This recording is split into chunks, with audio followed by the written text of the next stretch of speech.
अखन हम छी यहाँ के नरसिंहपुर मुसहरी मुजफ्फरपुर में और Muzaffarpur college of professional education Muzaffarpur college of professional education जो है इनका लग जो डिग्री है डी फार्मा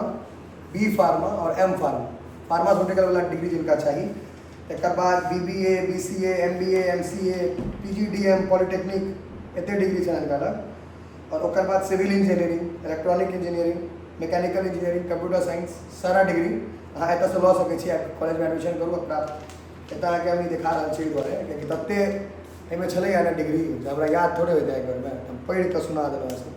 कॉलेज में जते सारा कोर्स देखेलहुँ हैं अगर अहाँ के कोर्स करे ला फिनेंशियली मतलब पाई नहीं है बेसी तब तैयो ला चिंता नहीं करे के कियाकि 4 लाख रुपया अहाँ के बिहार स्टूडेंट क्रेडिट कार्ड के तरफ से भेट जाए तकर बाद कनी मनी पाई बचत मान लिया अगर 4.5 लाख के कोर्स है तो 85,000 रुपया लागत 5 लाख के तो 1 लाख रुपया लागत अगर उतना में भ जाए तो उतना में भ जाए अहाँ पैसा के चिंता नहीं करे पैसा द्वारा अहाँ के पढ़ाई नहीं रुकत अहाँ अगर पढ़े के इच्छा है